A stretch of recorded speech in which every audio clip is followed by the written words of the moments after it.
चलिए। Hello everyone.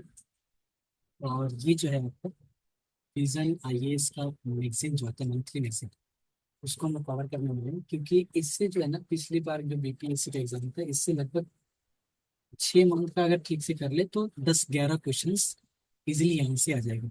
तो mainly ये तो बीपीएससी के लिए भी है, बट अगर आप 25 का अगर यूपीएससी को दे रहे हैं तो वहाँ पे मतलब मेन मेन चीज जो है ना, बस उसी को हम हेडले मतलब ये करेंगे, मार्क करेंगे बस।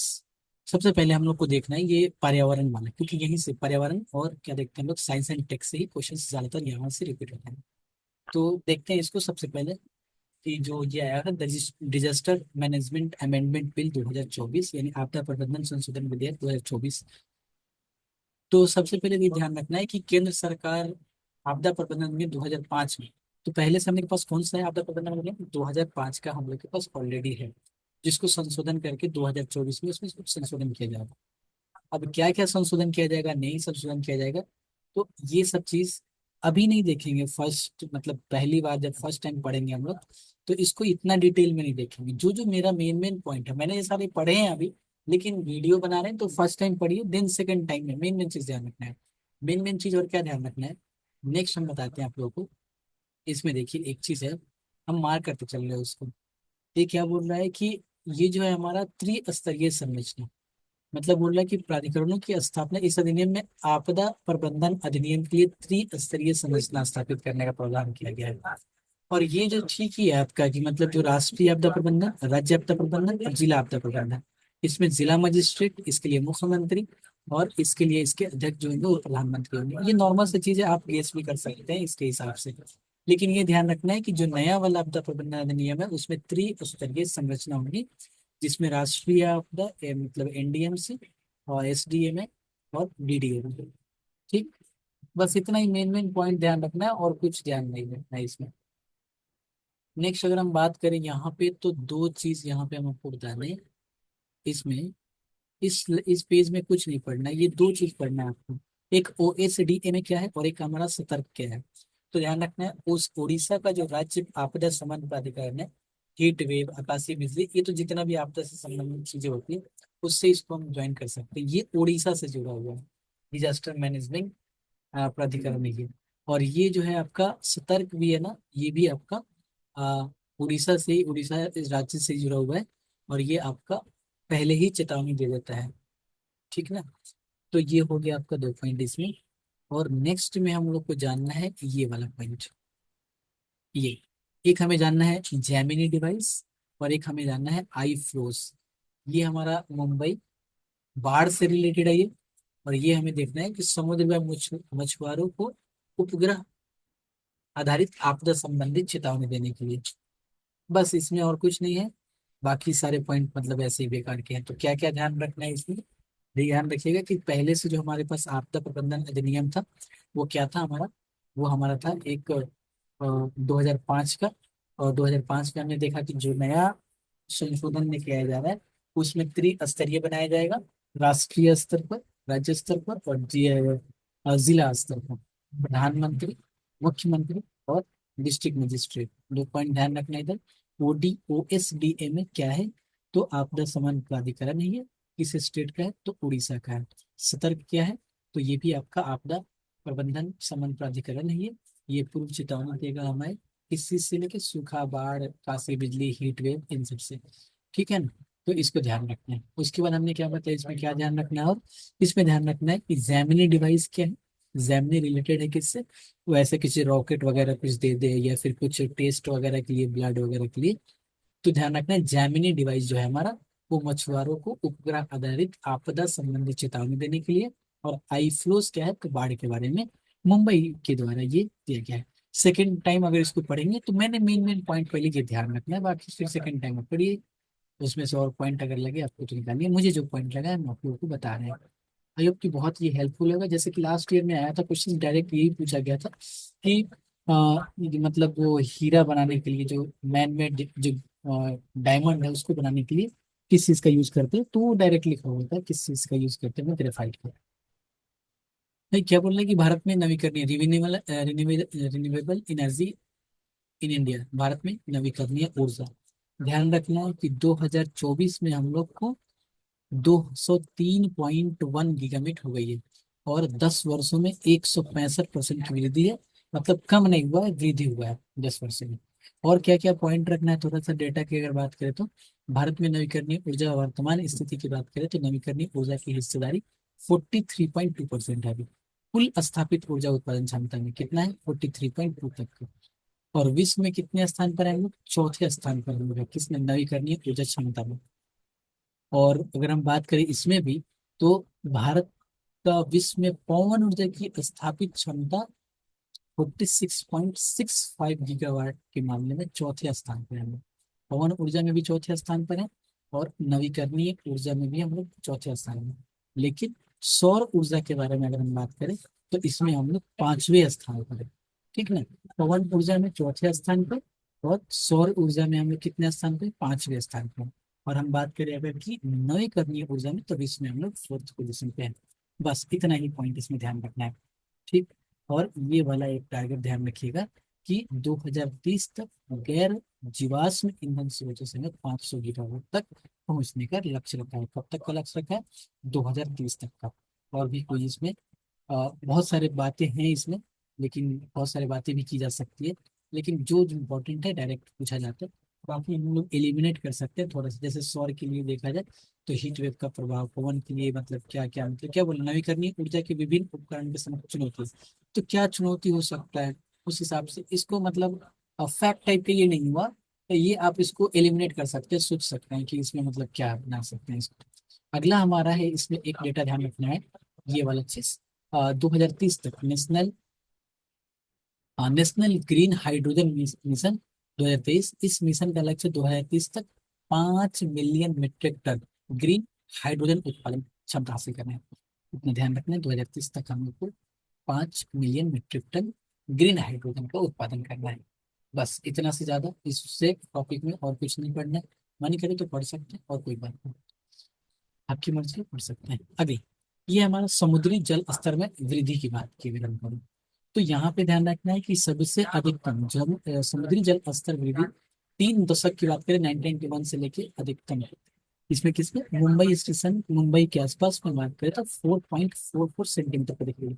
इसके बाद हम बात करेंगे हल्दिया की, उसके बाद हम बात करेंगे विशाखापट्टनम की। तो इसको ऐसे बोल सकते हैं कि इसको क्रम तरह मतलब क्रम से सजाने के लिए, तो सबसे ज्यादा मुंबई, उसके बाद आपका जल स्तर जो उठा है समुद्री जल स्तर, उसके बाद हल्दिया पोर्ट जो आपका वेस्ट बंगाल में है, एंड देन उसके बाद आपका विशाखापट्टनम। तो ध्यान देंगे, इसको क्रम संख्या को ध्यान रखेंगे कि सबसे ज्यादा अगर समुद्र जल स्तर बढ़ा है तो मुंबई में, दूसरा में हल्दिया, तीसरा में विशाखापट्टनम। और इसमें और कुछ मुझे नहीं लगा इम्पोर्टेंट। हाँ, एक और चीज यहाँ पे ध्यान रखना है, ये वाला पॉइंट। हाँ, बाकी ये सारी चीज आप अपने एलिमिनेशन से कर सकते हैं। मैंग्रोव को लेके ये मिस्टी, ये वाला पॉइंट ध्यान रखना है। ये मिस्टी योजना, तो मिस्टी योजना किससे रिलेटेड है, तो मैंग्रोव्स का सुरक्षा प्रदान करने के लिए या फिर पुनरुद्धार करना, ये हमने इससे जुड़ा हुआ है। किससे, मैंग्रोव्स, इसका फुल फॉर्म में देखेंगे तो mangrove initiative for shoreline habitats and tangible income. इस योजना का उद्देश्य 2023-24 से शुरू होकर 5 वर्षों में 11 राज्यों और 2 केंद्र शासित प्रदेशों में 540 वर्ग किलोमीटर में मैंग्रोव वनों का पुनरुद्धार करना है। मतलब ये किससे रिलेटेड है, मिस्ट्री योजना, तो हमारा मैंग्रोव से रिलेटेड है। और इसमें मुझे कोई इंपॉर्टेंट नहीं लगा है, बाकी आप लोग पढ़ सकते हैं अपने हिसाब से।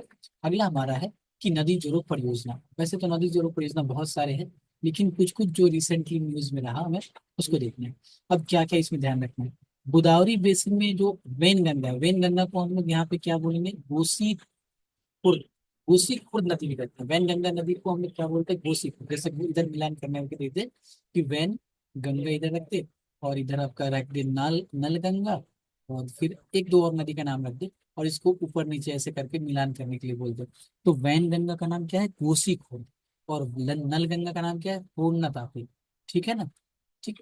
और यहाँ पे एक और पॉइंट है, नार पार गिरना घाटी अंतर्राज्यीय लिंक परियोजना। कहाँ पे, तो महाराष्ट्र के रास्ते, ये कहाँ पे बन रहा है, तो यहाँ पे महाराष्ट्र में। ठीक है।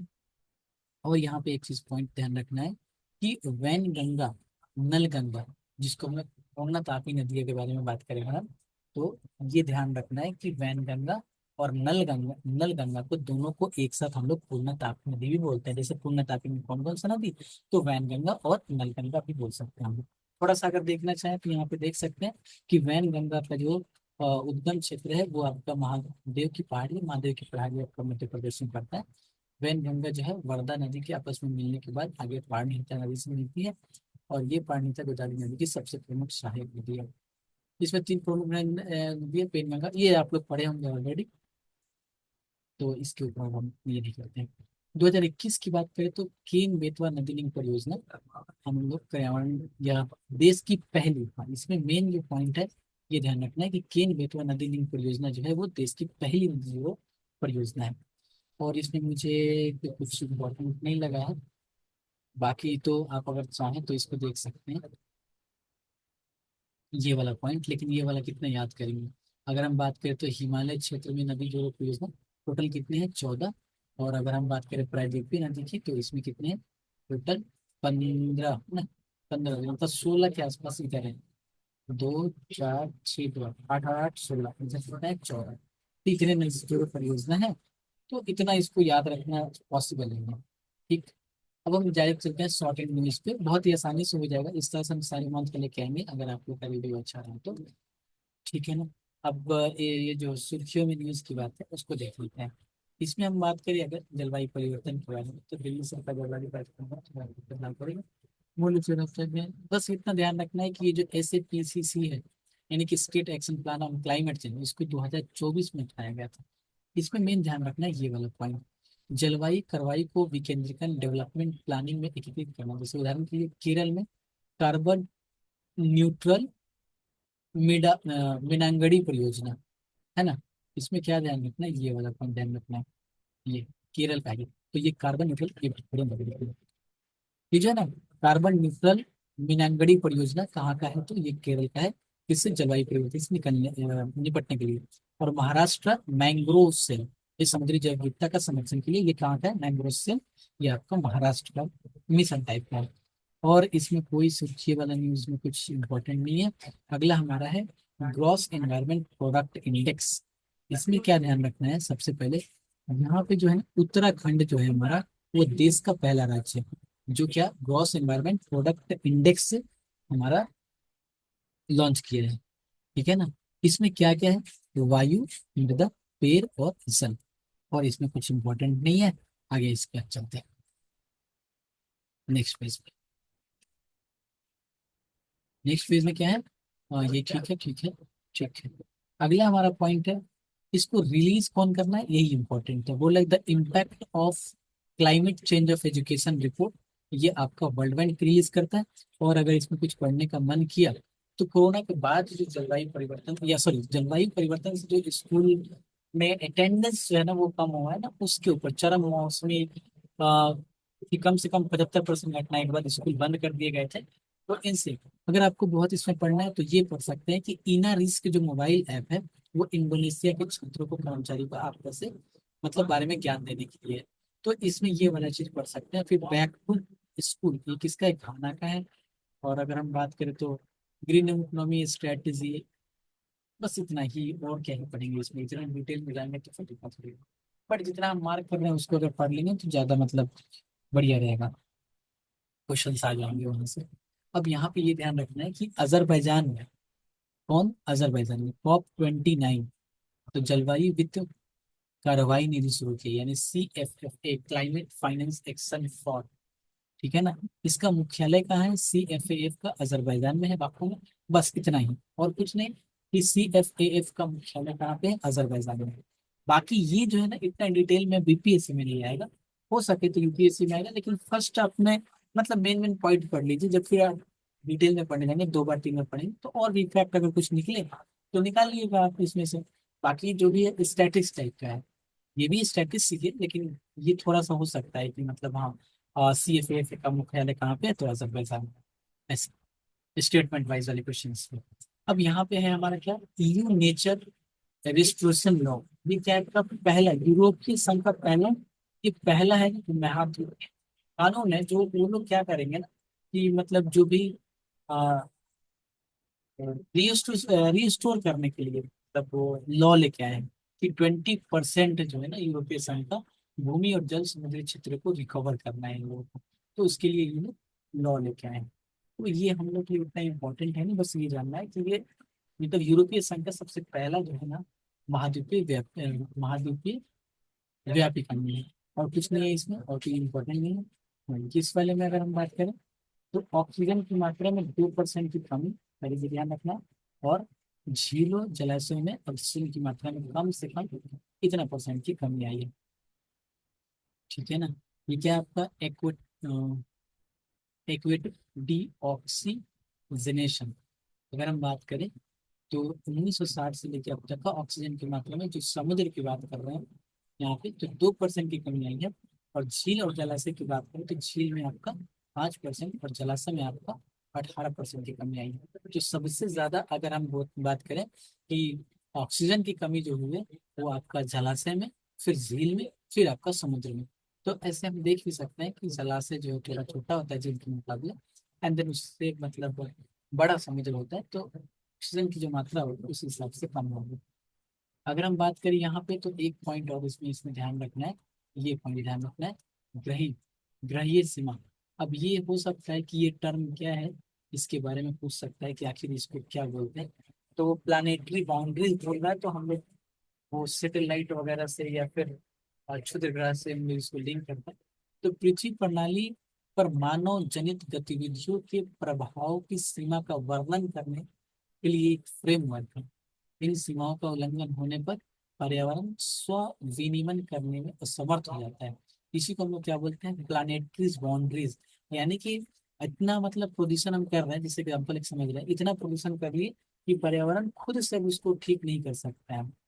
तो उसकी वो जो सीमा है ना, उस सीमा, जितना सीमा तक वो ठीक खुद से ठीक कर सकता है उसको हम लोग बोलते हैं कि प्लानेटरीज बाउंड्रीज। क्या बोल रहा है, पृथ्वी प्रणाली पर मानव जनित गतिविधियों के प्रभाव की सीमाओं का वर्णन करने के लिए फ्रेमवर्क है। इन सीमाओं का उल्लंघन पर पर्यावरण स्व विनिमय करने में असमर्थ होता है, जैसे जलवायु परिवर्तन, महासागर का अम्लीकरण, भूमि उपयोग परिवर्तन, जैव विविधता जैसे 9 मान्यता प्राप्त ग्रहीय सीमा है। तो मतलब जैसे जलवायु परिवर्तन की अगर हम बात करें तो इतना जलवायु में परिवर्तन, जितना जलवायु परिवर्तन या फिर जलवायु को क्षति पहुंचा रहे हैं, जितना तक वो क्या कर सकते हैं, पर्यावरण खुद से उसका विनिमय कर ले, तो वो क्या हो गया, उसका प्लानिटरी बाउंड्रीज। लेकिन उसके बाद हम आगे बढ़ जाता है तो वो फिर से खुद से नहीं कर सकता। तो इसको हम लोग बोलते हैं क्या, प्लानिटरी बाउंड्रीज। समझ में होगा इस चीज को। अगर 3 रामसर साइट और जुड़ गए तो इतना रामसर साइट याद करते करते तो फिर हम लोग मर ही जाएंगे। इसमें सबसे पहले ध्यान रखना है कि टोटल जो रामसर साइट है, अच्छा वो आगे आएगा। इसमें रामसर साइट जो 3 नया जुड़ा है, एक हम लोग का नंजरानायन पक्षीवन जो तमिलनाडु के हैं, वहाँ के राजा थे नंजरायन, उनके नाम पे ये रखा गया है। और यहाँ पे ध्यान रखना है कि नल्लर नदी बहती है, बस। और भी जितने ज्यादा फैक्ट पे नीचे जाएंगे तो फिर याद नहीं रहेगा कुछ भी। पहले मेन मेन ध्यान रखिए, फिर ऑटोमेटिकली 2 बार 3 बार रीडिंग करेंगे तो कुछ कुछ पॉइंट आपको को मिलेगा। फजुली पक्षी विज्ञान ये भी तमिलनाडु में है। और इसमें ध्यान रखना है ये उपकली क्रिक और एडियंटिटू एस्चुरी द्वारा बंगाल की खाड़ी से जुड़ी हुई है। ठीक है ना। और तावा ये आपका मध्य प्रदेश में है। यहाँ पे ध्यान रखना है तावा और देनवा नदी के संगम पर निर्मित जलाशय है ये। और यहाँ पे ध्यान रखेंगे तावा नदी नर्मदा नदी बाई तरफ में है, आसपास में है। और महादेव पहाड़ी से निकलती है कौन सा, तावा नदी और नर्मदा नदी। ठीक। तो इसमें और कुछ पॉइंट नहीं। हाँ, ये वाला पॉइंट ध्यान रखना है, नेक्स्ट वाला ये तो बहुत इंपॉर्टेंट है। अभी तक हम लोग का जो रामसर साइट्स हैं वो 85 हो चुके हैं, जिससे सबसे ज्यादा तमिलनाडु में है। ठीक है ना, सबसे ज्यादा तमिलनाडु में। और कुछ इसमें कोई पॉइंट मुझे लगा नहीं। और भी ज्यादा कुछ अगर चाहे देखना तो ये देख सकते हैं, वैसे ये मालूम होगा 9 मापदंड है इसके। उसमें से कम एक को पूरा करना चाहिए, तब हम जाके उसको रामसर साइट का दर्जा देते हैं। नेक्स्ट है हमारा state of the world mangrove report 2024। इसमें आपको ध्यान रखना है कि 1/3 वन जो आपका दक्षिण पूर्व एशिया में पाए जाते हैं, विश्व का लगभग 1/3 दक्षिण पूर्व एशिया में 1/3, मतलब 1/3 जो है ना पूरे वर्ल्ड में जितना मैंग्रोव है उसका 1/3 दक्षिण पूर्व एशिया में पाई जा मिलता है। और इसके बाद आपका मध्य अफ्रीका में और इंडोनेशिया में पूरे विश्व का 21% जो मैंग्रोव है ना ये पाया जाता है। 21%, ध्यान रखिएगा, 21%। लक्षद्वीप और तमिलनाडु की बात करें तो ये तटीय मैंग्रोव क्रिटिकली इंडेंजर है, क्रिटिकली इंडेंजर। और यहाँ पे बात करें अगर हम, वाइल्ड पाम के बगानों और चावल के खेतों में बदला जा रहा है मैंग्रोव वन को काट के, कहाँ पे? 43% पर भारत की बात अगर हम पहले 2000 से लेकर 2020 तक। अच्छा वो तो ठीक है, इतना तो आप सोच ही सकते हैं। लेकिन ये जो आपका आंध्र प्रदेश, पश्चिम बंगाल, गुजरात, यहाँ के मैंग्रोव वनों को काट के और इसको वाइल्ड पाम के बगानों में और चावल की खेती में इसको चेंज किया जा रहा है। नेक्स्ट है हमारा मिथेनोट्रॉप्स। मिथेनोट्रॉप्स क्या है, ये ध्यान रखना है सबसे पहले। आधारकार अनुसंधान, किसने? आधारकार अनुसंधान संस्थान, आधारकार। इसमें इन्होंने भारत में मेथिलोपोमिसस ओराइजी नामक स्वदेशी मिथेनोट्रॉप्स प्रजाति का पता लगाया। मिथेनोट्रॉप्स प्रजाति क्या होता है ये? इसका नाम रखा गया मीथेन ईटिंग क्यूम्बर, है ना। ये क्या करता है, मीथेन को मतलब खाता है ना। ये बैक्टीरिया मीथेन को ऑक्सीकृत करके अपना बायोम हासिल करते हैं। मीथेन को ये ऑक्सीकृत करता है। इसका पर्यावास वगैरह बात करें तो धान की खेती वगैरह। तो ये सब डेटा नहीं जाता है, बस इतना याद